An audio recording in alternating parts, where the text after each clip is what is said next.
Carta de Paulo aos Romanos, capítulo 1.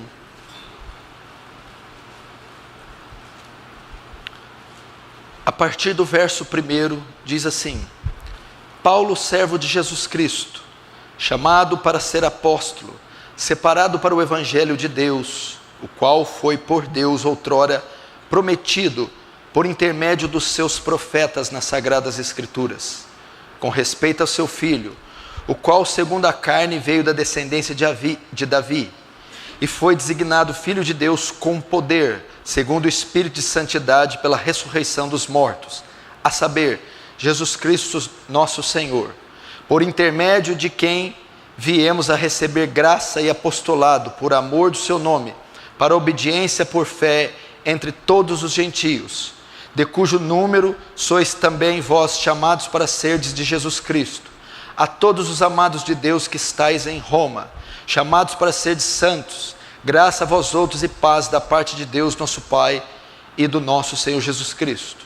Primeiramente dou graça, meu Deus, diante de Jesus Cristo no tocante a todos vós, porque em todo o mundo é proclamada a vossa fé, porque Deus a quem sirve meu espírito no evangelho de seu Filho é minha testemunha de como incessantemente faço menção de vós em todas as minhas orações, suplicando que em algum tempo, pela vontade de Deus, se me ofereça boa ocasião de visitar-vos, porque muito desejo ver-vos, a fim de repartir convosco algum dom espiritual, para que sejais confirmados, isto é, que em vossa companhia reciprocamente nos confortemos por intermédio da fé mútua, vossa e minha.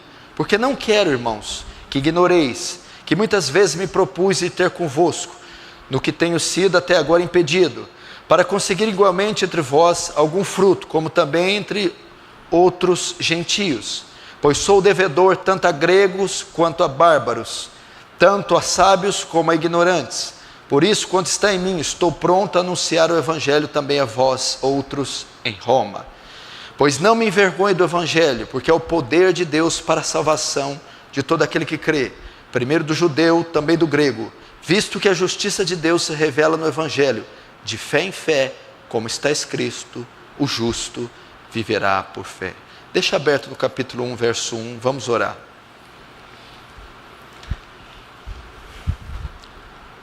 Querido Jesus, peço que o Senhor venha conferir graça a todos nós, principalmente a mim, para esse duro desafio que é expor a epístola mais profunda, mais completa, que possui mais conteúdo salvífico, que é a epístola aos Romanos.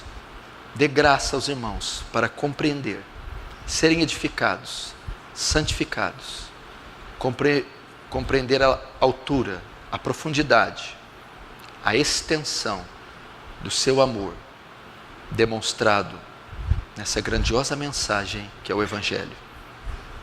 Despeja da sua graça nesse local, gloriosa, abundante, que ela tome o controle e o domínio das mentes e corações e leve os cativos em obediência a Cristo Jesus. Que haja temor e tremor, Senhor. Estamos num culto santo, diante de um Deus santo, ouvindo uma palavra santa, inspirados pelo Espírito Santo e pela mediação do Teu Filho que é santo. Receba a glória para si. Nos conforma a imagem do Seu Filho e faz o Teu reino avançar. Em o nome de Jesus. Amém e amém. Presta muita atenção. Eu vou precisar muito da sua atenção, principalmente as pessoas que estão no fundo, porque vai ser uma mensagem bem didática. E eu necessito da sua atenção para que você aprenda e seja edificado. Se você estudar um pouquinho a história da igreja, e talvez nem todos saibam qual é o significado, ou foi o significado da reforma protestante. O que foi a reforma? Reforma significa dar novamente forma. Forma, deforma, reforma. Só precisa de reforma algo que perdeu a forma. Então a igreja de Cristo feita sobre o fundamento dos apóstolos, ela tomou uma forma. Com a descida do Espírito Santo, a igreja de Cristo é alicerçada sobre o fundamento dos apóstolos, sobre a doutrina de Cristo. Com a conversão do imperador Constantino, no século III, a igreja começa a perder a forma, e o paganismo do contexto greco-romano entra dentro da igreja. Ela começa a se deformar, perder a forma. Até meados do século IV, o carro-chefe da igreja eram as Escrituras, fundadas sobre a pedra principal e o seu cabeça, Cristo, a doutrina dos apóstolos. Com a conversão do imperador, a religião oficial do Império Romano passa a ser o cristianismo. Logo, há um concubinato espúrio entre Estado e igreja, se unem. Então começa a se diluir as bases doutrinárias da igreja e ela vai perdendo a sua forma. Século VI é instaurado o papado romano. O supremo pontífice é considerado o bispo de Roma, que vai daí se iniciar o papado. Daí então não para mais, e a igreja vai ter mais ou menos uns 10 séculos de escuridão, até entrar no século XII, chamado período das trevas. Então ela teve forma, desde Atos dos Apóstolos até o século IV. Com a conversão de Constantino, até o século XV, o século XVI, ela perdeu a forma, ela começou a se paganizar. O carro-chefe não era mais a palavra, havia o quê? Encíclicas, bulas papais, documentos escritos pela Igreja Católica, pelo Papa, que tinha tanto ou mais valor do que as Escrituras. A Escritura foi deixada de lado. Começou então as doutrinas pagãs serem instauradas. Oração para mortos, celebração de missas, Assunção de Maria e assim por diante. Até o século XVI, as pessoas não tinham acesso às Escrituras, as missas eram realizadas em latim, e a salvação, a expiação de pecados, que era o grande câncer da Igreja Católica, era feita por obras, ao ponto do Papa Leão X vender o perdão através da compra de um documento assinado por ele chamado indulgência. Então, como a pessoa obtinha o perdão dos pecados, como a pessoa era salva até ali o século XVI, para ela ser salva, ela tinha que comprar um documento assinado pelo Papa chamado indulgência.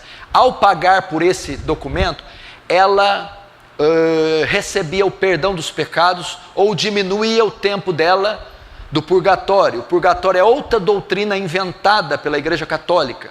Purgatório seria um lugar que a alma vai, que fica entre o inferno e o céu. É um lugar intermediário, nem céu nem inferno. Ela fica lá e, dependendo das orações que são feitas por ela na terra, ou do preço que se paga para a Igreja Católica, essa alma é tirada do purgatório e enviada ao céu. Então era mais ou menos assim. Então ela perdeu a forma. Martinho Lutero, um monge alemão, ao ter acesso às Escrituras, ele começa a entender que a Igreja Católica Romana, que o papado romano, que o clero romano se desviou da verdade, ensinando uma heresia, paganizando a igreja. Ele então, através da leitura da Bíblia, vai até a Igreja Castelo de Wittenberg, uma cidade alemã, e afixa 95 teses na parede, na porta, aquelas portas grandes de madeira. E as teses dele baseavam-se no quê? Que se o Papa pode tirar as almas do purgatório, por que não faz por amor, ao invés de fazer pela venda de indulgência? E ele também dizia que a salvação não é feita por obras, e sim a salvação é pela fé. O poder da salvação não está na mão do Papa, nem na mão da Igreja Católica. A salvação está em Cristo, e ela é obtida pela fé. Dali surge um movimento chamado forma. A igreja vai tomar novamente a sua forma. Qual é a forma? A forma que ela tinha no período dos apóstolos. Uma igreja fundada nas Escrituras, que seguia as doutrinas dos apóstolos. E a reforma protestante foi sintetizada em 5 pontos, que os eruditos da época falavam em latim: sola scriptura, sola fide, sola gratia, solo Christus, soli Deo gloria. Somente a fé, somente as Escrituras, somente a graça, somente Cristo e só a Deus dar glória, que era exatamente o que a Igreja Católica roubou. E uma das grandes conquistas da Igreja da Reforma Protestante, forma é o que a Igreja teve em Atos, deforma é o que ela teve com a conversão de Constantino até o século XV, deformou, perdeu a identidade escriturística, se paganizou. Reforma, trazer ela novamente à forma bíblica, escriturística. E uma das grandes conquistas da Reforma foi o quê? A igreja cristã, que se tornou católica, na verdade a Igreja Católica não é católica, é o movimento chamado romanismo, é a igreja romana, porque a palavra católico significa universal. Então a igreja de Cristo é católica, é a igreja universal, a igreja de Cristo em todo o mundo espalhada. A igreja católica não é a igreja católica, é a igreja romana, é romanismo, ok? Então, uma das grandes conquistas da igreja, da Reforma Protestante, foi que o romanismo roubou da igreja as Escrituras. O que Lutero trouxe? Ele traduz a Bíblia para o alemão, para a linguagem do povo. O livre exame das Escrituras. Agora, o cidadão comum poderia ter acesso às Escrituras. O período das trevas foi um dos piores períodos da história da igreja. Por que ele foi um dos piores períodos e por que foi chamado Idade das Trevas? Porque o povo estava todo coberto de uma profunda ignorância. Ignorância em todos os aspectos. As pessoas eram analfabetas. Elas não tinham acesso a nenhuma forma de conhecimento. Elas só conheciam aquilo que a Igreja Católica permitia que ela conhecesse. E no que diz respeito, no tocante às Escrituras, ela não tinha conhecimento algum.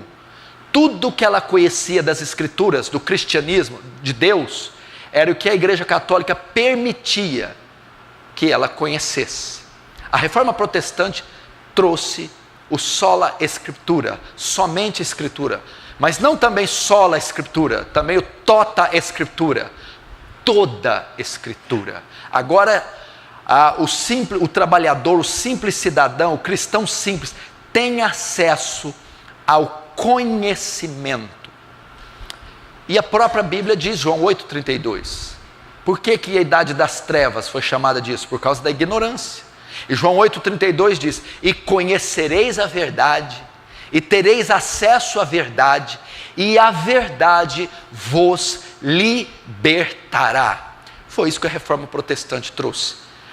O povo agora tinha acesso à verdade, às Escrituras, na sua própria língua, de modo inteligível. E através do acesso à verdade, o acesso às Escrituras, essas pessoas eram libertas da crendice, do paganismo, da mentira, da idolatria, dos seus pecados, da condenação, e assim podiam ser salvas. E por que eu dei uma introdução falando da Reforma Protestante? Porque o grande carro-chefe da Reforma é o conhecimento. Conhecimento. Enéas Carneiro, aquele candidato à presidência da República, durante 3 eleições, ele disse uma frase inteligente, que a ignorância aprisiona, mas o conhecimento liberta. Por incrível que pareça, me parece, por estudos e pesquisas e viagens que a gente acaba fazendo, que a nossa geração, ela fica muito pouco atrás do período das trevas. A nossa geração, e principalmente a nação brasileira, é marcada por uma aguda ignorância. Somos um povo ignorante. As pessoas que regem nosso país são ignorantes. Somos estimulados à ignorância. Somos levados à ignorância. Somos ensinados de um modo a sermos ignorantes. Nossos meios de comunicação, mesmo os meios de ensino, nos levam a ser ignorantes. E os nossos magistrados, ou os nossos líderes religiosos, eles nos fazem ignorantes, porque eles também são ignorantes. Então eu posso dizer que a geração de cristãos brasileira carece urgentemente de conhecimento. Ela é uma geração ignorante. Ela não sabe nada a respeito do seu Salvador, Jesus Cristo. Ela não sabe nada a respeito do seu Criador, o seu Deus Todo-Poderoso. Ela não sabe nada da razão da sua fé. Ela não sabe abrir a Bíblia nos livros adequadamente. Ela não sabe interpretar. Ela não sabe. Estava conversando com o pastor Danilo e dizendo para ele que as pessoas têm dificuldade elas não sabem ler. Por exemplo, faça um diagnóstico para mim do clima. A questão não é que elas não vão conseguir fazer o diagnóstico do clima. A questão é que elas nem sabem o que significa a palavra diagnóstico. Diagnóstico. O que é isso? Elas não sabem formular frases. Elas não sabem interpretar frases. Elas não sabem, elas têm um vocabulário precário. Esse é o retrato da nossa geração. E a igreja evangélica, ela é preenchida, por incrível que pareça, pela grande maioria de pessoas ignorantes, tanto academicamente como teologicamente, se tornando assim um povo facilmente manipulado. Por que as heresias elas fazem tanto sucesso?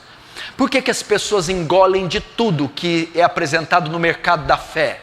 Porque elas são ignorantes. Elas não têm conhecimento suficiente para discernir o bem do mal, o certo do errado, aquilo que é heresia e aquilo que é bíblico. Que elas carecem de conhecimento. Nós, aqui desta igreja, com a liderança que você possui, o material que você tem tido acesso e com as verdades às quais você tem sido confrontado, você não pode dar o luxo de continuar sendo um cristão ignorante. A ignorância continuará fazendo você prisioneiro dos seus pecados, prisioneiro das suas culpas, prisioneiro das crendices que você ainda carrega desse neocatolicismo, neopentecostalismo, pentecostalismo, espiritismo francês, psicologia freudiana, que ainda preenche uma boa parte daquilo que você pensa, daquilo que você crê, do modo que você age. A única maneira de você sair dessas catacumbas negras e escuras é você ser convidado a um estudo profundo das Escrituras e aceitar esse convite. A aula do pastor Danilo hoje, no detox, na reciclagem, foi a respeito das Escrituras. Por incrível que pareça, se eu pedir para levantar a mão aqui, eu não vou fazer isso para não te envergonhar. Quem já leu a Bíblia aqui, quem está sentado aí, e já leu a Bíblia pelo menos uma vez inteira, nós vamos passar vergonha. Se eu pedir para levantar quem leu duas, mais ainda. E se eu pedir para levantar a mão quem leu a Bíblia pelo menos 3 vezes inteira, eu acredito que 2% desse contingente aqui vai levantar a mão. Então vocês nos procuram e perguntam: qual é a causa do meu fracasso? Por que eu não avanço? Por que eu não cresço? Por que a minha vida segue como ela está? A resposta é a ignorância. A ignorância. Então, antes de clamarmos por um avivamento, Deus precisa trazer entre nós um avivamento bíblico. Um avivamento onde as pessoas gastam horas e horas debruçadas nesse livro, tentando compreendê-lo, decorá-lo, memorizá-lo, praticá-lo, meditar sobre ele. Esse é o grande livro. Os puritanos chamavam ele de o livro de Deus, o santo livro. Os puritanos diziam que quando você abre a Bíblia, quando você lê a Bíblia, é Deus falando, porque eles dividem assim, Antigo Testamento e Novo, e quando você lê, é a boca de Deus. Olha aqui, assim os puritanos faziam, Deus falando. E você precisa voltar a ter zelo com esse livro. Por isso eu abri na carta aos Romanos, porque o estudo da carta aos Romanos é um convite ao conhecimento. O intuito de eu ter aberto nesta carta é porque eu vou falar um pouco a respeito da carta aos Romanos. Você está aberto aí no seu colo, acredito eu, em Romanos capítulo 1, e nós vamos discorrer um pouco a respeito dessa carta. Preste atenção, a carta aos Romanos, nós estamos diante de um dos mais importantes livros de toda a Bíblia. A epístola de Paulo aos Romanos, a carta de Paulo aos Romanos, é um dos mais importantes livros de toda a Bíblia. Para mim em particular, é o livro mais importante de toda a Bíblia. Ela ocupa um lugar especial dentro do cânon bíblico, dentro da história da igreja e na vida de centenas e milhares de santos que passaram ao longo desses séculos. Romanos ocupa um lugar especial. Se você estudar a história da igreja, você vai ver a importância que essa carta teve na conversão de alguns pais da igreja, de alguns reformadores, missionários e até os puritanos. Se você estudar a história de Agostinho de Hipona, século IV mais ou menos, da era cristã, a era da patrística, os chamados padres, pais da igreja. Agostinho de Hipona é considerado um dos maiores eruditos, teólogos, dos maiores santos, talvez o maior, depois dos apóstolos. Ele era um grande filósofo, um erudito, mas um homem devasso e dissoluto.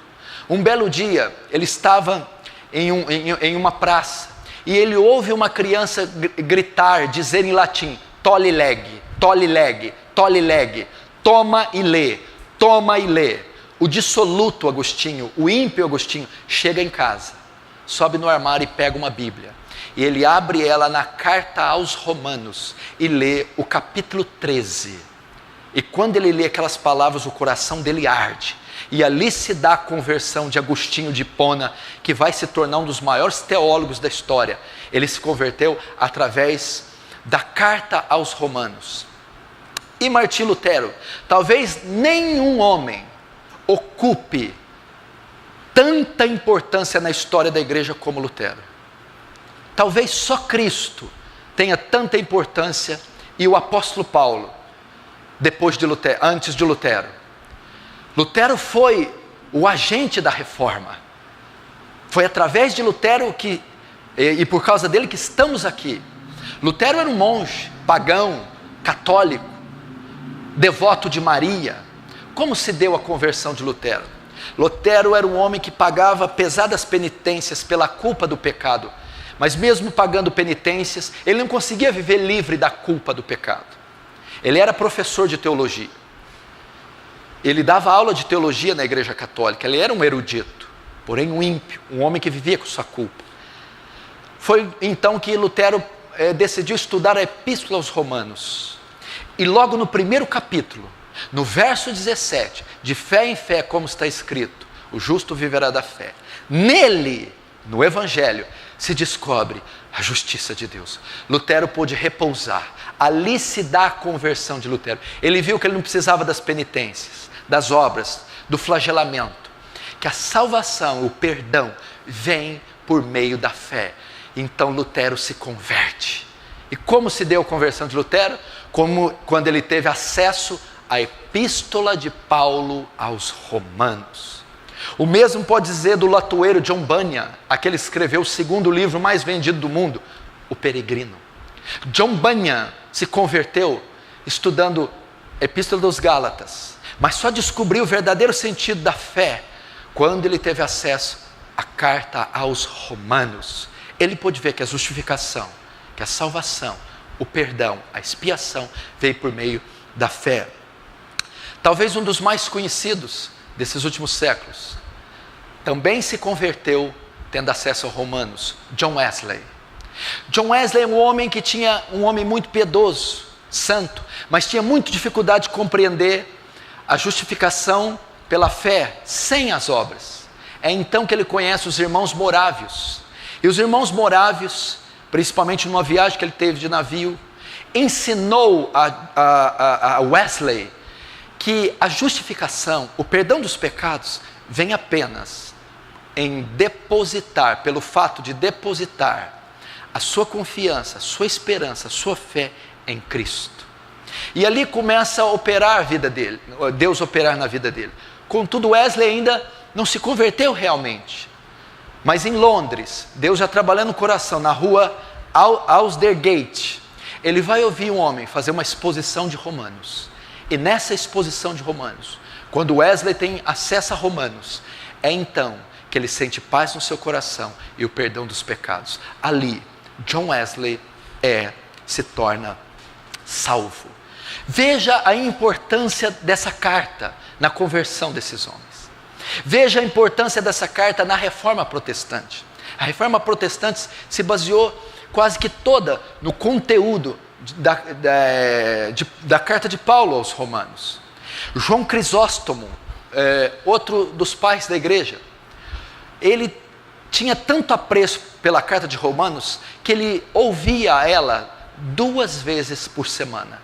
Ele pedia para que alguém a recitasse 2 vezes por semana, para que ele a ouvisse e se deliciasse. Ele dizia: eu não posso deixar que nenhuma frase, nenhuma palavra passe desapercebida. Eu preciso compreender a grandeza dessa epístola. Lutero, depois de tantos anos de conversão, se eu não me engano, ele decorou a epístola toda de Romanos. E ele dizia que todos os cristãos, que cada cristão deveria saber de cor cada palavra da carta aos Romanos. Essa era a importância que Martinho Lutero dava a essa carta. Eu estou falando do maior livro que já existiu em todos os tempos, a Bíblia. Eu estou falando do livro mais vendido, mais traduzido, mais publicado. Eu estou falando do único livro inspirado, do único livro divino cujo autor é Deus. E eu estou falando do livro, dentro desses 66 livros, mais importante de todos, a Epístola de Paulo aos Romanos. O meu intuito de fazer essa pregação a você que me ouve e a você que vai me assistir na internet é fazer com que você tenha desejo, prazer de estudar essa carta e se aprofunde com entusiasmo e alegria no estudo dessa carta, porque ela tem poder de transformar a sua vida por completo. Vamos saber então algumas curiosidades da Epístola aos Romanos. Por que a Epístola aos Romanos ela ocupa o primeiro lugar entre as epístolas? A primeira epístola das epístolas, que são paulinas, são epístolas gerais, epístolas pastorais, epístolas paulinas, petrinas e joaninas. Nós temos uma série de epístolas, mas por que a epístola aos Romanos é a primeira depois de Atos? Por que ela ocupa o primeiro lugar na sequência de epístolas? Muitas pessoas acham que é porque ela é maior, outras dizem que é porque ela foi escrita primeiro. Não, ela não foi. A primeira epístola a ser escrita foi a primeira carta aos Tessalonicenses. Essa foi a primeira epístola de Paulo. Romanos não foi a primeira. Mas por que ela ocupa o primeiro lugar na sequência de epístolas? É porque ela é a primeira em importância. Quando o cânon foi fechado, século V, com Atanásio, Deus, por sua graça, decidiu que esta epístola deveria vir logo depois de Atos dos Apóstolos. O que Atos dos Apóstolos narra? A fundação da igreja, a inauguração da igreja. A igreja está iniciando, a igreja está sendo formada, criada, gerada. Logo após a formação, a igreja precisa ser fundamentada, alicerçada. É aí que entra Romanos. É a epístola mais importante, é a principal epístola. Então ela ganha o primeiro lugar na sequência das epístolas por causa da sua importância doutrinária, importância teológica, importância eclesiológica. A igreja de Atos acabara de nascer. Lucas vai trazer um relato histórico da formação da igreja. E logo após esse relato histórico da formação, agora vem o fundamento, vem a base na qual toda a igreja de Cristo deve ser fundada. E esse fundamento, ele compreende a epístola de Paulo aos Romanos. Por isso ela tem o primeiro lugar na série das epístolas. Vamos ver agora um pouco a divisão da carta, os seus 16 capítulos. Paulo escreve Romanos em 16 capítulos. Vamos fazer a divisão. A carta começa assim. Os 3 primeiros capítulos da carta, ele fala da perdição humana. Romanos capítulo 1, Romanos capítulo 2, ele vai dizer que a raça humana está perdida, que a humanidade está condenada e ela está debaixo de juízo. Então a carta é dividida assim, os seus 3 primeiros capítulos falam da perdição humana. O capítulo 1, ele descreve a perdição dos gentios, dos pagãos. Ele mostra como estão perdidos. Se você notar capítulo 1, verso 18, diz assim: do céu se manifesta a ira de Deus contra toda a impiedade do homem. Ele está falando da condição dos gentios, dos pagãos, aqueles que não têm acesso à Torá, aqueles que não conhecem o Deus de Abraão, aqueles que não conhecem religião nenhuma. Ele diz que, a despeito da ignorância, eles estão condenados. Esses que mudaram os seus sentidos, que adoraram a criatura em vez do Criador, que é bendito para sempre, amém. Esses que transformaram o Criador em forma de répteis e quadrúpedes. Esses que estão entenebrecidos nos seus sentidos. Os ímpios, os pagãos, os gentios, os que não têm fé alguma, religião alguma, crença em nada, ou que estão vendidos à cultura pagã. Esses estão perdidos, mesmo sem lei, mesmo sem escutar sobre Deus, estão condenados. Capítulo 2, ele descreve agora que os judeus também estão condenados. Mesmo os judeus tendo acesso à lei, mesmo os judeus tendo algum acesso a algum privilégio, mesmo os judeus gozando de algumas regalias, eles também estão no mesmo estado do que os gentios. Porque eles tentam buscar a justiça de Deus que vem da fé através da lei. Está lá no capítulo 10. Eles tentaram buscar a justiça que vem pela fé na lei. E por causa disso foram condenados. Capítulo 2 então, Paulo vai dizer que os judeus, apesar das regalias, apesar de gozar de certos privilégios, também estão condenados debaixo de julgamento. Capítulo 3 da carta de Romanos, ele ajunta as duas classes. Ele diz que tanto os judeus como os gentios estão condenados. É ali que tem o famoso versículo de Romanos 3, 23. Todos pecaram e destituídos da glória de Deus estão. Esse todos que Paulo fala aqui, ele está ajuntando aqueles que estão no capítulo 1 e no capítulo 2. Capítulo 1, os gentios. Capítulo 2, os judeus. Para você entender o que quer dizer, a escrita da Bíblia sempre está debaixo de um contexto judaico. Para o judeu, só existe 2 classes de pessoas na terra, na humanidade: judeus e gentios. O que é isso? Judeus é a todo aquele que é descendente de Abraão, é o judeu, o israelita. E gentios é todo o resto do mundo não judeu. Então o grego, o bárbaro, o romano, todos os homens que não são judeus, para os judeus são gentios. Então o capítulo 3 vai dizer tanto judeu quanto gentio, ou seja, toda a raça humana, todo descendente de Adão está debaixo da ira de Deus, está condenado. Então Paulo, nos 3 primeiros capítulos de Romanos, ele se esforça para mostrar aquelas pessoas que estão em Roma, que toda a raça humana está condenada, quer sejam gentios, pagãos, ímpios, sem conhecimento de Deus, quer sejam judeus, que têm certos privilégios. Na segunda metade do capítulo 3, eu estou fazendo a divisão da carta, o que consiste a carta aos Romanos. Na segunda metade do capítulo 3, até o final do 5, todos pecaram e destituídos da glória de Deus estão. Até aí, ele condena todo mundo. 24 em diante, sendo justificados gratuitamente por sua graça. Até o final do 5, Paulo faz uma exposição da justificação pela fé. Ele condenou todo mundo até metade do 3.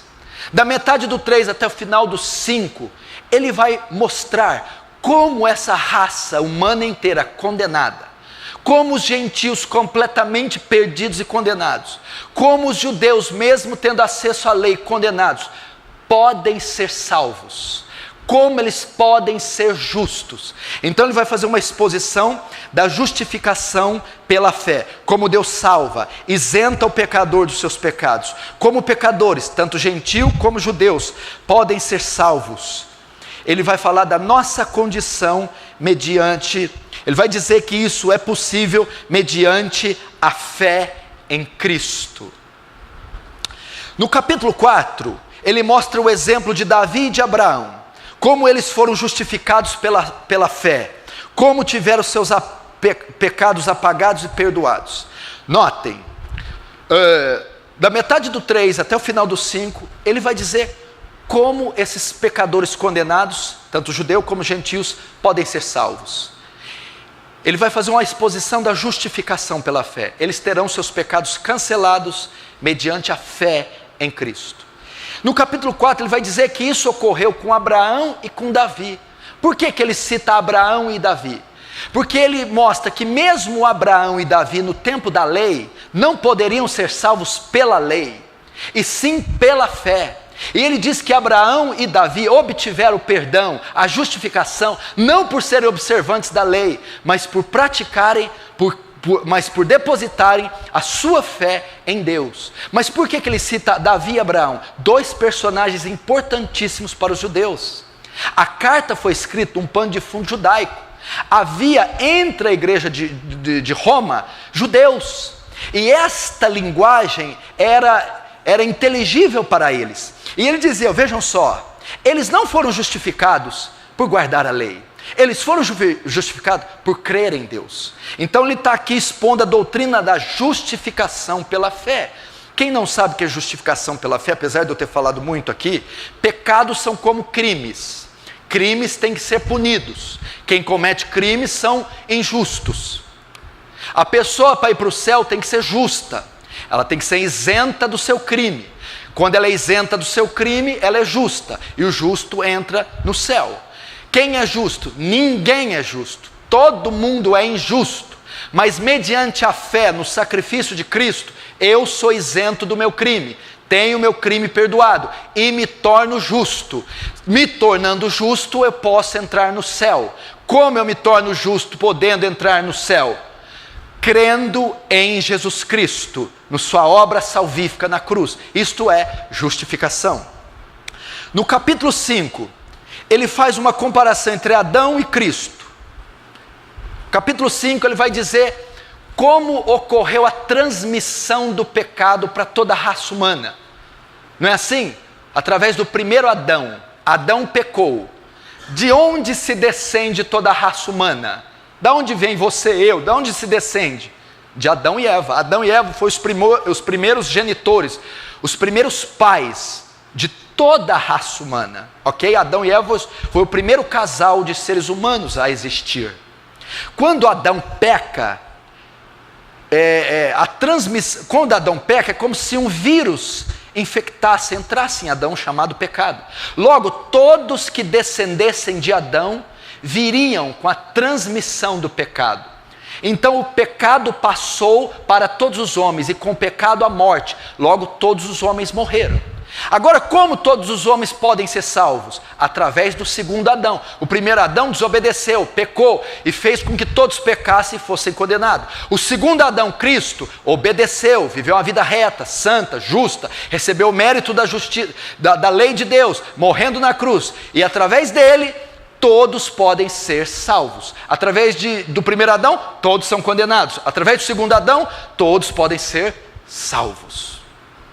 Então ele vai fazer aqui a comparação entre Adão e Cristo no 5. Ele termina o capítulo 5 dizendo dos privilégios que temos de ir até Deus através do seu Filho.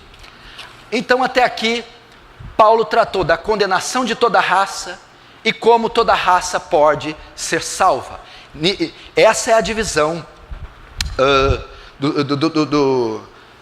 a primeira divisão da epístola. Do capítulo 1 a 3 ele fala da perdição de todos os homens. Da metade do 3 ao 5 fala da justificação pela fé. Agora nós entramos no capítulo 6, 7 e 8 de Romanos. Ele descreve o que aqui? Paulo vai descrever a santificação. Como podemos vencer a lei de Moisés? Como podemos vencer o pecado? Como podemos mortificar a nossa velha natureza? Como podemos mortificar a carne? Como podemos vencer? Ele vai tratar isso no capítulo 6, da união com Cristo. Através da fé, nos unimos com Cristo, então assim mortificamos o nosso pecado. O capítulo 7, ele vai dizer a serventia da lei. Para que a lei serve e como vencê-la? O capítulo 8 ele vai dizer a causa da mortificação, a causa de vivermos a santificação, a vida no Espírito. Então, o capítulo 6, 7, 8, Paulo descreve as consequências da justificação. Uma vez que todos estão perdidos, agora pela fé são justificados. Quais as consequências de ser justificado? A santificação, ela vem pela união com Cristo. A lei não tem mais domínio sobre mim, porque eu sou considerado morto para a lei no momento que eu creio. E como eu sou morto pela lei e como eu sou santificado? Capítulo 8 é o capítulo que mais fala do Espírito Santo em toda a Bíblia. Você quer saber sobre o Espírito Santo? Não existe nenhum capítulo na Bíblia que menciona tanto o Espírito Santo como o capítulo 8. É através do Espírito Santo. A obra da mortificação, da regeneração, da santificação, da alegria, da vida no Espírito. Capítulo 8 é a causa da nossa santificação. Isso é importante você entender, porque aqui essas são talvez as 3 doutrinas as mais importantes da igreja, as mais importantes do livro e as mais importantes da fé. A depravação do homem, como Deus justifica o homem e a santificação do homem. Você vai encontrar de 1 a 8 as maiores doutrinas, as mais importantes e as essenciais à fé na epístola aos Romanos, do capítulo 1 ao 8. Do 1 ao 3, a condenação. Metade do 3 ao 5, como sou justificado, livre da culpa. Do 6 ao 8, como eu me santifico, o domínio sobre o pecado. A mortificação do pecado. E é importante você saber que a santificação é uma doutrina esquecida, mal explicada, mal ensinada. A santificação, na verdade, é a evidência, a consequência que fomos justificados. Ser justificado significa ficar isento da culpa. Ficar isento da culpa significa ser salvo, herdar a vida eterna. Agora, qual é a prova que eu estou isento da culpa, que eu fui salvo? É a doutrina que se segue logo após a justificação. A santificação, a mortificação das obras da carne, a mortificação do velho homem, a mortificação do pecado. Isso ocorre imediatamente depois da justificação. E quem é o agente responsável por isso? No capítulo 6, 7, 8 vai mostrar o Espírito Santo. Como um crente pode viver uma vida vitoriosa, uma vida santa, uma vida com domínio sobre os desejos. Como o crente pode viver uma vida mortificando a carne, através da obra do Espírito Santo. É isso que trata o capítulo 6, 7 e 8. E a carta prossegue. Agora, do capítulo 9 ao 11, talvez sejam os capítulos mais difíceis da carta e uns dos capítulos mais difíceis da Bíblia. O que Paulo trata em Romanos 9 ao 11? Ele fala do plano de Deus para a salvação de Israel e a entrada dos gentios na igreja. Ele vai dizer que agora o momento é dos gentios, mas que há um futuro para Israel. É isso que ele trata o capítulo 9 ao 11. E por muitas pessoas, muitos teólogos ao longo dos séculos, esses capítulos são talvez os capítulos mais difíceis da carta. Capítulo 9, 10 e 11. Fala do plano de Deus para a salvação de Israel e fala da entrada agora dos gentios na igreja. Do capítulo 12 ao 14, o que Paulo vai dizer agora? Ele vai descrever os efeitos do evangelho na vida prática do cristão. Então ele está abordando toda aquela sequência sistemática, teórica, teológica. Agora ele entra numa vertente mais pastoral. Ele vai dizer quais os efeitos de toda a exposição dele, quais os efeitos desse evangelho eterno, dessa morte expiatória, desse Espírito enviado, dessa santificação, os efeitos do evangelho na vida prática. Isso está do capítulo 12 ao 14, ele aborda dons espirituais no meio da igreja, as funções e os chamados eclesiásticos e como viver em comunidade quando há discordância de pensamentos. Você vai lembrar dos dias que alguns guardavam, dos alimentos que alguns comiam, porque a igreja era mista, a igreja era preenchida, a igreja, o que compunha a igreja era tanto judeus como gentios, pessoas, povos, etnias distintas compunham a igreja de Cristo. Então ele vai tratar da vida prática após a conversão, abordando dons espirituais, funções e chamados eclesiásticos e como conviver em comunidade quando há discordância. Agora, indo para o encerramento da epístola, capítulo 15, Paulo vai falar dos projetos missionários que ele tem.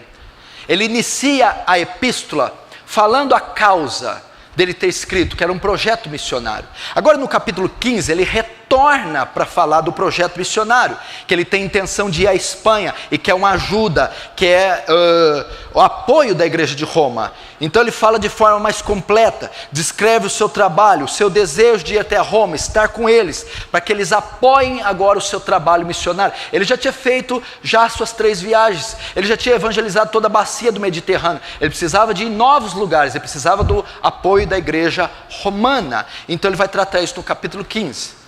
Agora o capítulo 16, a carta vai para o seu final, ele dá suas palavras finais, ele sauda os seus companheiros.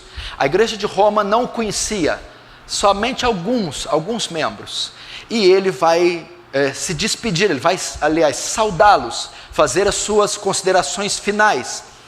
No capítulo 16, vai citar alguns cooperadores, alguns obreiros, algumas pessoas que labutaram com ele na obra, algumas pessoas as quais ele conhecia na igreja de Roma, vai saudá-las, vai se despedir delas, mesmo sendo poucos. Esse é mais ou menos o escopo da Epístola aos Romanos. Nisso consiste essa grandiosa carta.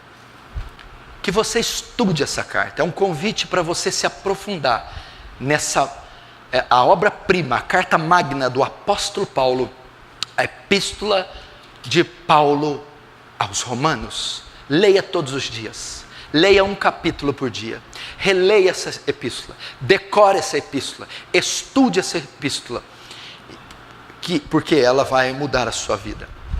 Agora vamos entrar na carta, vamos saber um pouco mais da carta. Que ano foi escrita a carta aos Romanos? Romanos foi escrito em aproximadamente 57 depois de Cristo, no ano 57 da era cristã.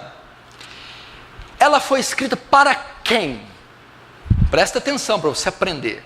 Ela chama Carta aos Romanos. Uma carta escrita aos cristãos, aos crentes que moravam na cidade de Roma. Roma era a capital do império. Se você notar, quem dominava o mundo na época era o Império Romano. Ele tinha sua capital em Roma. Da onde veio esses cristãos? Como essa igreja nasceu? Muitos pensam que foi o apóstolo Pedro. Isso é a igreja católica que faz, né? Pedro é o papa, o primeiro passo, né, da igreja. Não foi Pedro que fundou essa igreja. Outros pensam que foi Paulo. Não, Paulo nunca tinha ido em Roma, nunca tinha ido até essa igreja, nunca tinha visitado os cristãos romanos. Não foi o apóstolo Pedro quem a fundou, nem foi o apóstolo Paulo. Como ela se originou? Os estudiosos mais antigos entendem que esses cristãos de Roma foram oriundos do Pentecostes. No dia do Pentecostes, na festa do Pentecostes, a cidade recebia pessoas de todas as partes do mundo. E naquele discurso de Pedro, havia ali prosélitos judeus romanos, que ouviram o discurso de Pedro e se converteram. Quando terminou o Pentecostes, eles voltaram para Roma, agora convertidos. E eles começaram um trabalho, um ponto de pregação, uma pequena congregação, sozinhos, sem a liderança de nenhum apóstolo, nem nada. Então ali se origina a igreja de Roma. Ela é oriunda dos crentes que se converteram em Atos 2, no discurso de Pedro, na descida do Espírito Santo, na festa de Pentecostes. Retornam para Roma e começam um pequeno trabalho em família, em casas. E esse trabalho vai crescendo, crescendo, crescendo, até se tornar a igreja em Roma. Então Paulo escreve ela no ano de 57, depois de Cristo, para essa comunidade de crentes em Roma.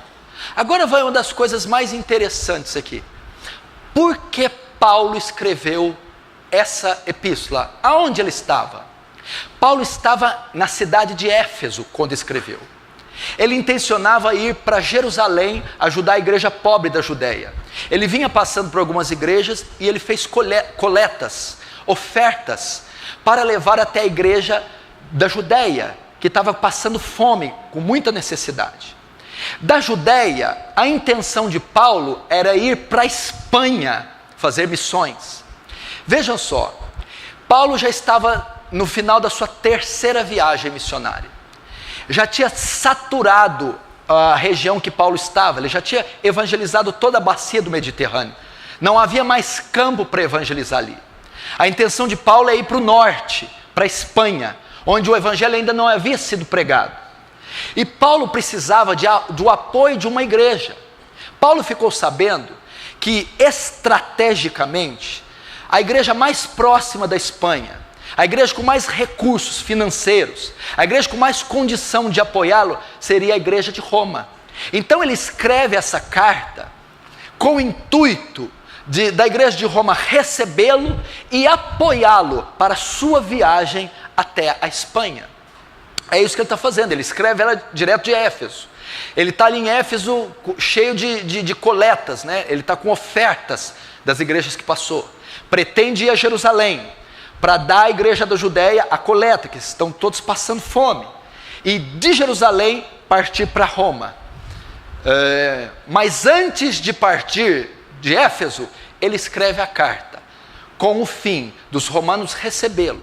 Mas qual era o propósito de ir? Sim, trabalhar um pouco em Roma, mas era seguir em frente ao norte, na Espanha, e ali plantar uma igreja, e ali pregar o evangelho. Porém, Paulo encontra um problema. Ele quer ir a Roma, sabe que a igreja de Roma é a mais estratégica e a ponte para levá-lo para a Espanha, mas ele encontra um problema. Ele não era conhecido de Roma. Ele nunca tinha estado com aqueles irmãos. Ele não era popular naquele lugar. Ele não foi o fundador. Então ele resolve escrever a carta para que ele pudesse se apresentar aos romanos. Eu vou mostrar a você quem sou eu, o apóstolo Paulo, o que eu venho fazendo, aonde eu estive, o que eu fiz e qual o teor da minha mensagem, o conteúdo do que eu prego. Então Paulo vai fazer na carta uma apresentação de si mesmo, uma apresentação dos planos que ele tem de evangelização, e ele vai dizer o conteúdo, o teor do evangelho que ele prega. Por quê? Porque a igreja de Roma só apoiaria um apóstolo autêntico, só apoiaria alguém que tem a mensagem autêntica, não receberia um fraudulento, um falso apóstolo. Então Paulo vai ter que na carta provar que ele é um apóstolo verdadeiro, que a mensagem que ele prega é o evangelho verdadeiro. E quais são os seus planos de estar em Roma? É aí que nasce a epístola aos Romanos. Ele vai se apresentar porque ele não era conhecido dos gentios, mas a igreja de Roma também era contida pelos judeus. Por isso você vai ver tanto contexto, argumento, usando a lei de Moisés, a circuncisão na carta de Romanos. A carta de Roma está recheada de menções do Antigo Testamento. Por quê?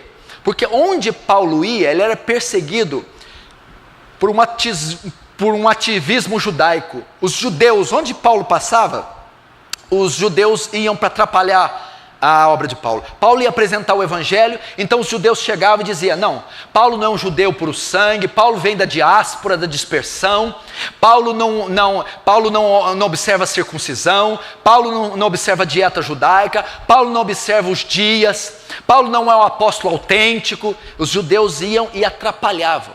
Então Paulo vai fazer isso, já prevendo que os judeus contaminem o povo da igreja, que os judeus já privem ele de ir. Ele vai preparar a igreja, tanto se apresentando como apóstolo autêntico. Estive com os outros 12, tive uma visão de Jesus, tenho a chancela do apostolado.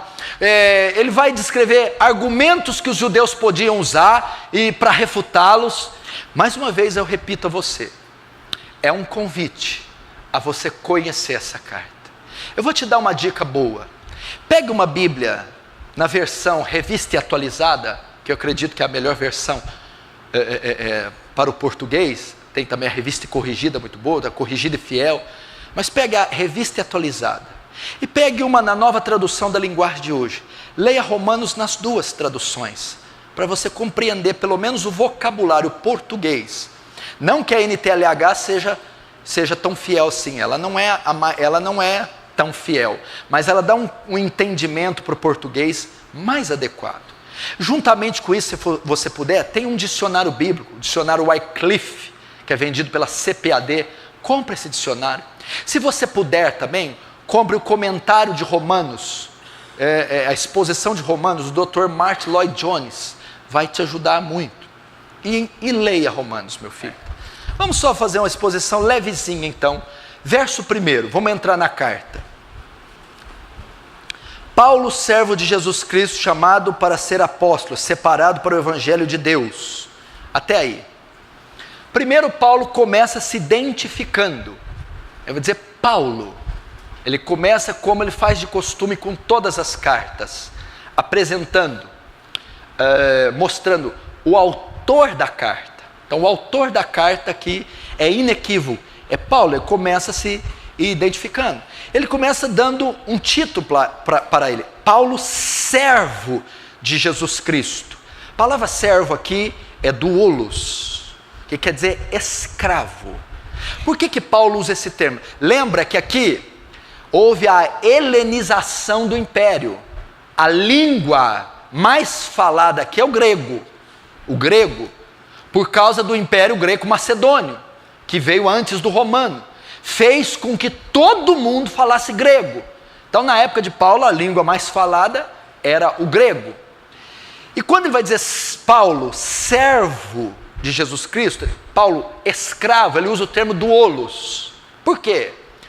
Porque ele está dizendo aos romanos: isso aqui é para mostrar o meu compromisso com Cristo. E ele usa o termo mais forte que existia para se referir a alguém que serve outro: escravo. Eu, Paulo, doulos de Cristo. Ele está mostrando compromisso. Ele quer chocar os romanos. Ele quer dizer: olha, eu não sou qualquer um, não, eu sou um escravo dele. Meu compromisso. Servo, chamado para ser apóstolo. Chamado para ser apóstolo. O que ele diz isso? Ele mostra que ele não foi constituído apóstolo por ninguém. Nenhuma entidade, nenhuma igreja, ninguém constituiu ele apóstolo. Nem tampouco ele se constituiu apóstolo. Ele está dizendo aqui que ele é apóstolo, tanto como os outros 12 foram. E ele foi apóstolo chamado por Deus. Deus é quem comissionou ele, né? Mostra que não foi constituído por homem algum. Aqui Paulo está dizendo por que ele escreve isso. Porque uma das coisas que os judeus que perturbavam a igreja de Roma contestavam é a autenticidade do apostolado de Paulo. Paulo não teve com os 12. Paulo é um apóstolo fajuto. Então aqui ele vai descrever Paulo, servo de Jesus Cristo, chamado para apostolado. Ele está aqui comprovando a autenticidade do seu apostolado. Eu sou tanto apóstolo como os 12. Separado para o evangelho de Deus. A palavra separada aqui, o termo grego, é o mesmo termo que se usa para falar fariseu. A palavra fariseu quer dizer separado. Então dizendo aqui, Paulo, servo de Deus, chamado para o apostolado, fariseu para o evangelho. Por que ele usa o termo fariseu? Novamente, por causa do contexto judaico. É isso que ele está dizendo. Verso 2: o qual foi por Deus outrora prometido, por intermédio dos seus santos profetas, nas sagradas escrituras. O qual, o que quer dizer o qual? O evangelho. O qual, o evangelho que foi por Deus outrora prometido, por intermédio dos seus santos profetas nas escrituras. Note que ele está se apresentando. O que ele está dizendo para os cristãos romanos? Olha, talvez vocês não saibam, mas este evangelho que eu vou pregar aí, já estava escrito nos profetas, já estava prometido. O evangelho cujo tema central é o Messias, já foi mencionado aí nas escrituras que vocês têm, que era o Antigo Testamento. Então Paulo vai mostrar que o que ele vai ensinar não é nada novo, é escriturístico, é canônico, está na Bíblia deles, mesmo que eles não estejam percebendo. Verso 3 e 4, agora ele vai falar do conteúdo da mensagem, com respeito ao seu filho, o qual segundo a carne veio da descendência de Davi, e foi designado filho de Deus com poder, segundo o Espírito da santidade, pela ressurreição dos mortos, a saber, Jesus Cristo nosso Senhor. Então ele diz ali, ele começa dizendo, com respeito, né? Agora ele fala do conteúdo, com respeito, o que é isso? O evangelho que fala a respeito do Filho de Deus. O tema central da mensagem do evangelho é o Filho de Deus. É isso que ele está dizendo, com respeito ao seu Filho. Esse evangelho é a respeito do Filho. Esse evangelho é centrado na pessoa do seu Filho. Então ele está mostrando, porque Paulo não está só divulgando o que ele vai ensinar, Paulo já está ensinando a epístola, caso eles não saibam. Ele já está fazendo isso. Paulo não está só mostrando, escrevendo Romanos para ir evangelizar. Paulo está escrevendo Romanos porque já está evangelizando quem está lendo. Então o tema central do evangelho é o Filho. Agora, o qual, segundo a carne, veio da descendência de Davi. Descendência de Davi. Aqui temos duas coisas. O qual, quem que é esse o qual? Jesus. Quem é Jesus? O tema central do quê? Do evangelho. Que evangelho? Que já está contido no Antigo Testamento, que vocês já conhecem. É esse que eu anuncio. O qual, segundo a carne, veio da descendência de Davi. O que Paulo quis dizer isso? Ele está dizendo que Jesus, aquele que é o tema central, veio em carne. Ele está ensinando uma doutrina aqui para eles, a humanidade do Filho de Deus. Vir segundo a carne é vir em forma humana. Jesus veio em forma humana. O Messias a qual eu prego foi homem. E, segundo a carne, e da descendência de Davi.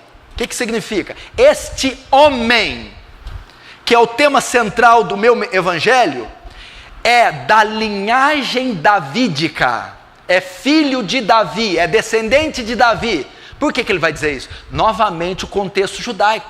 Os judeus sabiam que só podia sentar no trono e governar todos os povos aquele que viesse da linhagem de Davi. E Paulo vai dizer, não, o Messias a qual eu prego veio como forma humana da linhagem do rei Davi. Paulo está dizendo para os judeus: o Messias que eu prego cumpre essa qualificação. Verso 4, ele vai falar algo tremendo. Ele não é só o filho de Davi, ele também é o filho de Deus. Olha, ele foi designado filho de Deus, com poder, segundo o Espírito de Santidade, pela ressurreição dos mortos, a saber, Jesus Cristo, nosso Senhor. Paulo está ensinando duas doutrinas centrais da fé e da cristologia: a humanidade de Cristo e a divindade. Ele veio em carne da linhagem de Davi, ele era homem, mas ele também era filho de Deus, ele era divino. E como Paulo prova para os romanos que ele é divino? Através da ressurreição dos mortos. Esse que eu estou pregando veio em carne, morreu, mas também era Deus. Sabe como eu provo? Ele ressuscitou dos mortos. Duas das doutrinas mais importantes da igreja: a humanidade de Jesus e a divindade.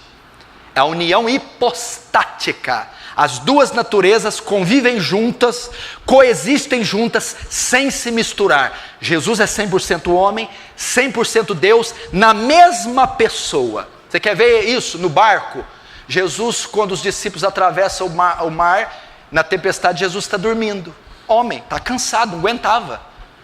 E quando os discípulos acordam ele repreende o mar. Ele era Deus. Você vê a humanidade e a divindade na mesma pessoa, como homem dormindo, como Deus, mar, sossega. Paulo está ensinando isso.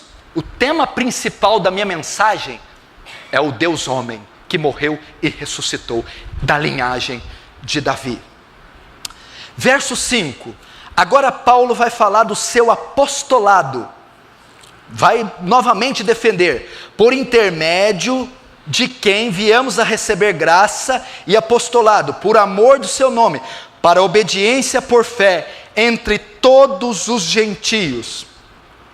Aqui ele fala da origem do seu chamado. Por intermédio de quem? Por intermédio de quem? Por intermédio do Filho de Deus. Foi ele que me comissionou. Eu fui separado por esse próprio que eu estou pregando. Como ele foi separado? Vocês se lembram?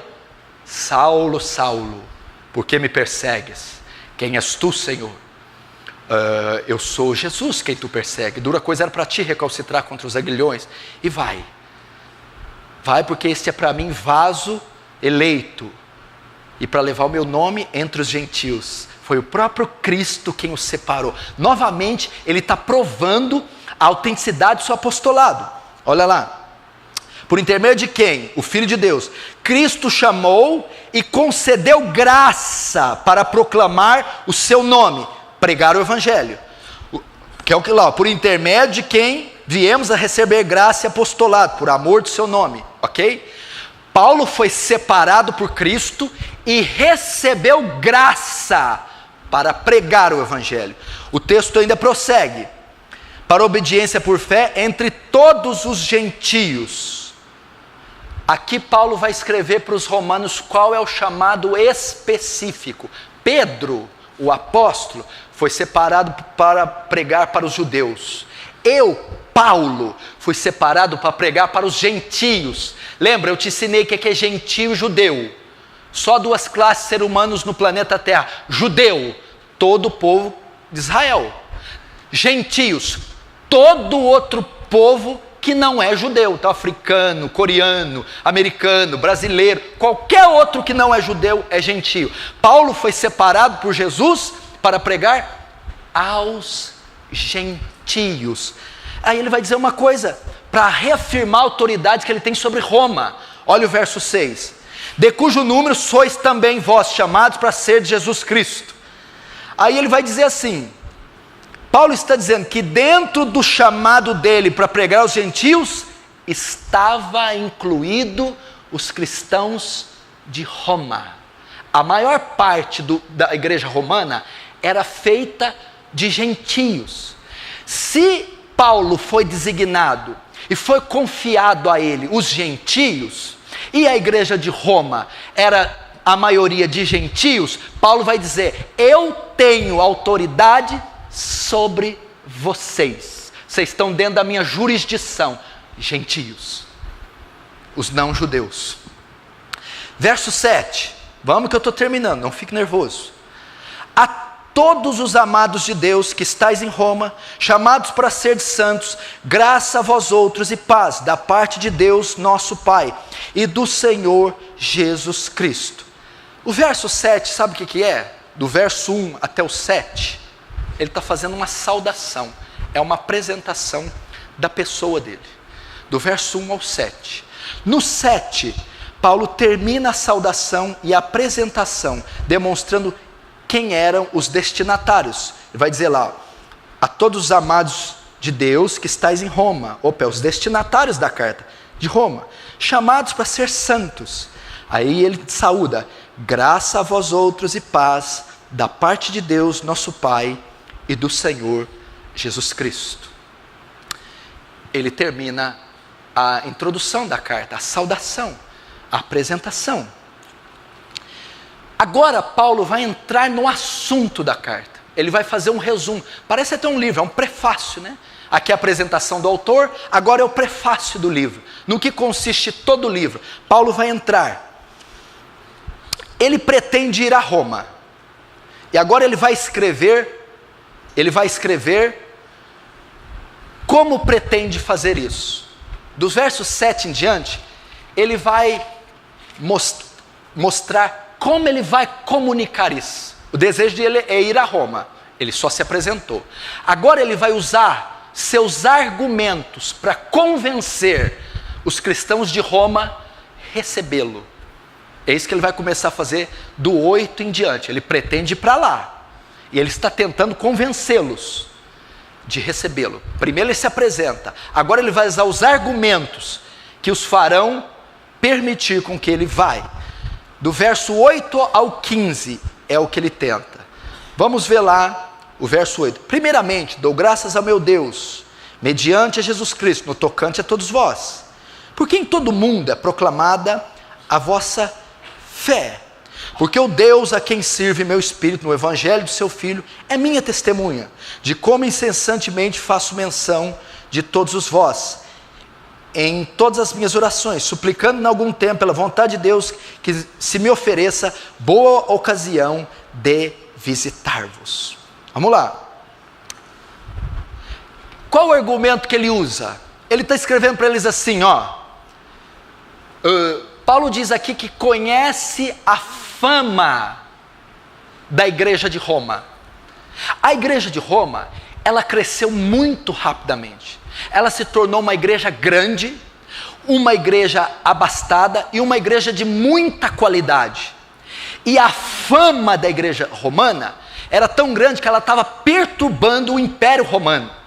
Ela cresceu tanto e ela foi tão perseguida pelos judeus que o imperador na época decidiu acabar com os judeus, perseguir, expulsá-los, porque os romanos não sabiam distinguir muitos judeus de cristãos. Então toda a confusão que tinha, eles pensavam que eram os judeus. Então a igreja de Roma cresceu muito rápido e era muito conhecida, causando problemas no Império Romano. Paulo vai argumentar que aí dizendo, olha, eu conheço a fama de vocês, vocês são uma igreja forte.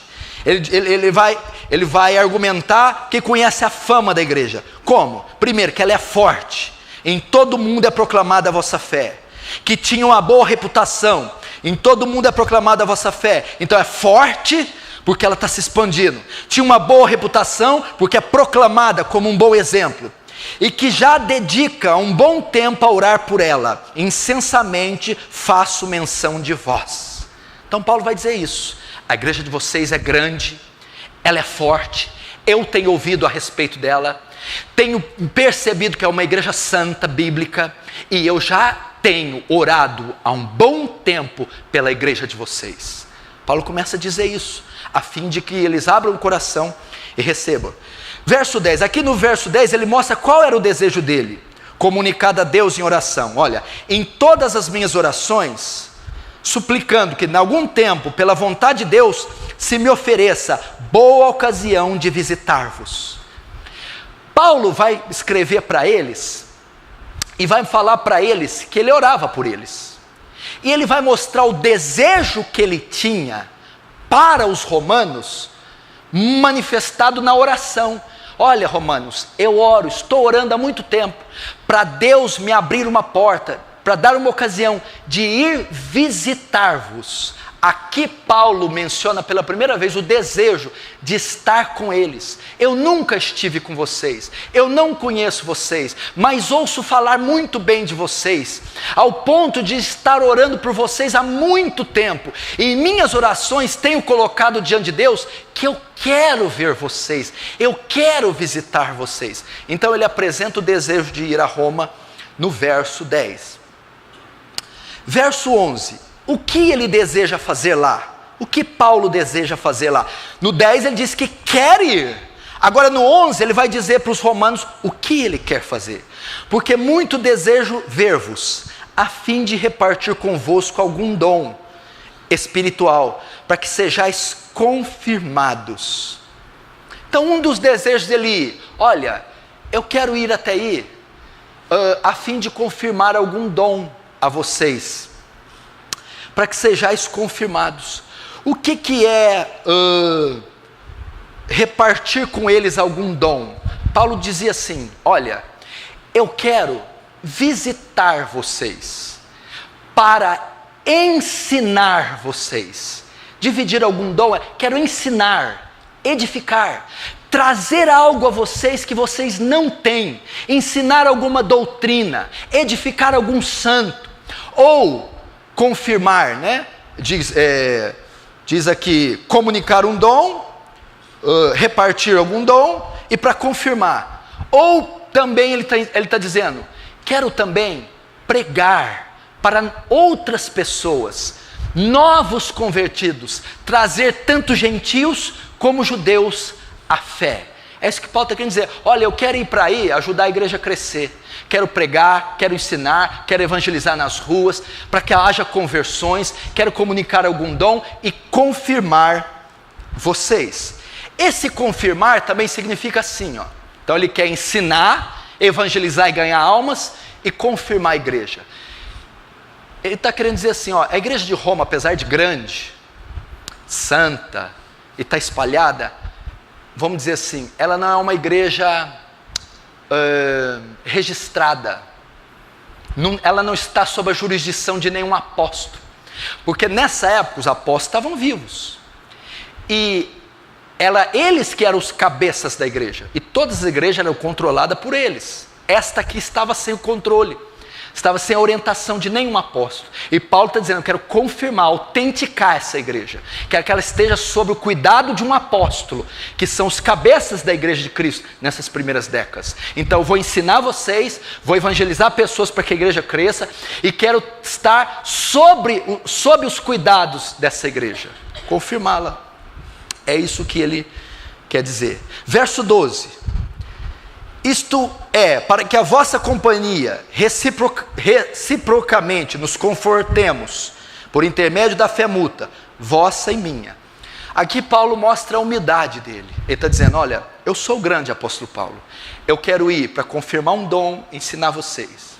Eu quero ir para pregar o evangelho, fazer com que a igreja cresça, tendo conversão de gentios e judeus. Eu quero ir para autenticar essa igreja, para que ela esteja debaixo de uma autoridade apostólica.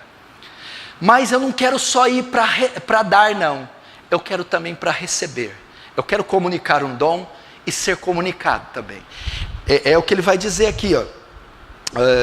Isto é, para que em vossa companhia, reciprocamente, nos confortemos, por intermédio da fé mútua, vossa e minha. Eu quero receber também. Quero ser consolado por vocês. Quero aprender por que essa igreja está crescendo tanto. Quero aprender como vocês lidam com o coração do Império Romano. Verso 13. Porque não quero, irmãos, que ignoreis que muitas vezes me propus ir ter convosco, abre parênteses, no que tenho sido até agora impedido, para conseguir igualmente entre vós algum fruto, como também entre outros gentios. Aqui ele fala o terceiro motivo pelo qual viajar a Roma. O primeiro para comunicar um dom, o segundo para ser edificado, o terceiro para que ele consiga algum fruto, como também entre os gentios. Aqui ele está afirmando que o fruto seria a conversão de mais gentios. Paulo, como grande missionário e grande apóstolo, toda vez que ele se refere à palavra fruto, é a salvação de pecadores. Então, o primeiro propósito, edificá-los com o ensino e autenticar aquela igreja como apostólica. Segundo, ser conformado, ser consolado e aprender com eles. Terceiro, a evangelização dos gentios. Mas por que Paulo insiste tanto em ir a Roma? Por que quer ir com tanta vontade a Roma? Por quê? Você pode ver que a carta ele está pressionando os cristãos romanos, ele quer estar lá e está usando todos os argumentos. Ele responde no versículo 14 ao 17, que é onde vamos encerrar. Pois sou devedor tanto a gregos como a bárbaros, tanto a sábios como a ignorantes. Por isso, quanto está em mim, estou pronto a anunciar o evangelho, também a vós outros, em Roma. Pois não me envergonho do evangelho, porque é o poder de Deus para a salvação de todo aquele que crê, primeiro do judeu e também do grego, visto que a justiça de Deus se revela no evangelho, de fé em fé, como está escrito, o justo viverá por fé. Aqui Paulo fala para eles, por que ele quer tanto ir para lá, porque ele está insistindo tanto de ir para lá, e por que ele quer que eles abram essa porta, permitam que ele entre. Versículo 14 ao 17. Ele mostra aqui 3 motivos pelos quais ele deseja ir a Roma. Primeiro, é o verso 14, ele se considerava um devedor de todos. Pois eu sou devedor tanto a gregos como a bárbaros, tanto a sábios como a ignorantes. Por que ele se considerava um devedor? Paulo está dizendo assim, eu fui alcançado pela graça. Eu fui salvo dos meus pecados. Eu era o principal dos pecadores. Estava perdido. E Ele me perdoou, me resgatou. Logo, eu não tenho direito de não levar essa mensagem para alguém. Eu sou devedor de todas as pessoas, porque eu experimentei a salvação e quero que todos experimentem. Se a gente fosse assim para evangelizar, hein? Se você tivesse essa consciência, eu nasci de novo, eu tive o perdão, eu fui justificado, logo, eu não tenho direito de furtar essa mensagem de alguém, eu tenho que levar para todo mundo, sou devedor. Primeiro, por que ele se considerava devedor? Por ter sido salvo. Segundo, por causa da sua vocação, seu chamado, ele sente devedor por isso, porque foi chamado. Ele vê o seu chamado como uma dívida. Primeiro, porque foi salvo. Segundo, fui separado para ser apóstolo.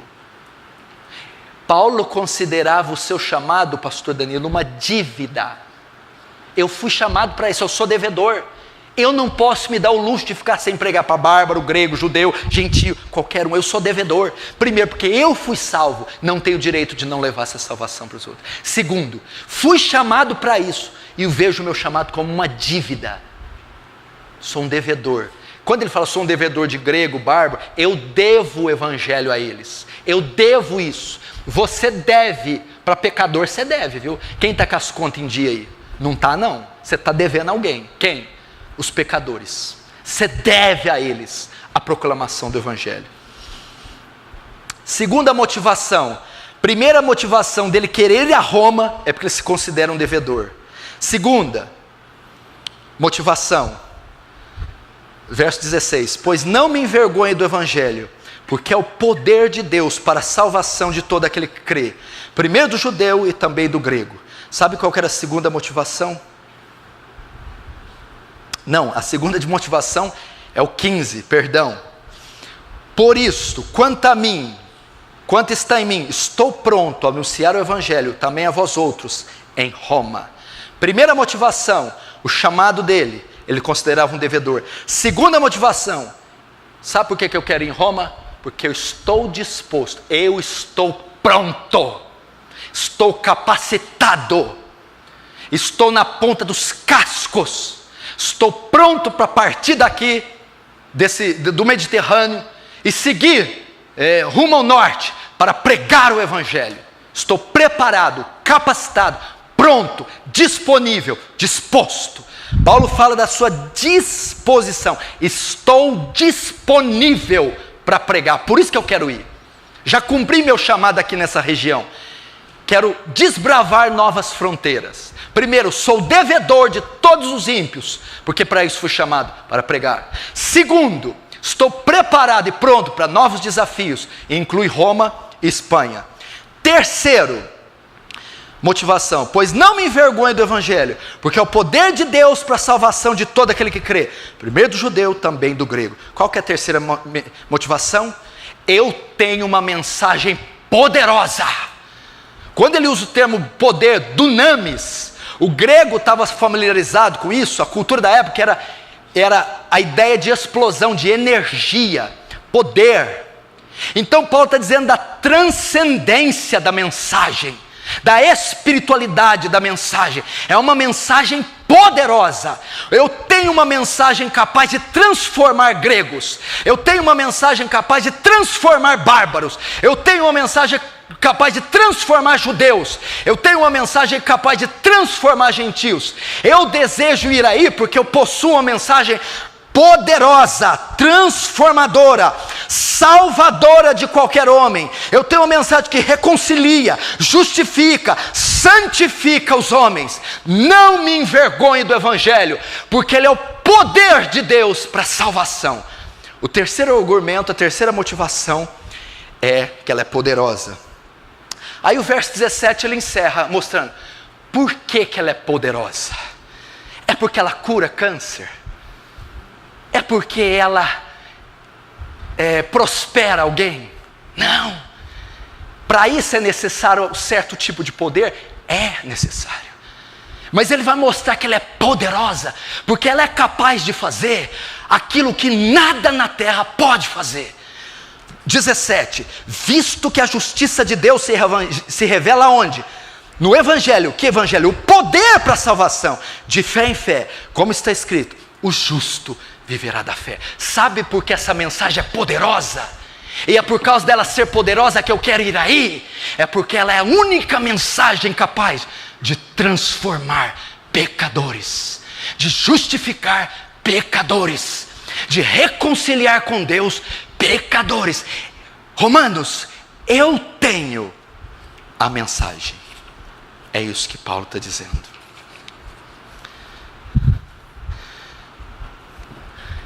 Paulo encerra então dizendo: eu quero ir ter com vocês, porque eu tenho a mensagem, a única mensagem que resolve o grande dilema do homem.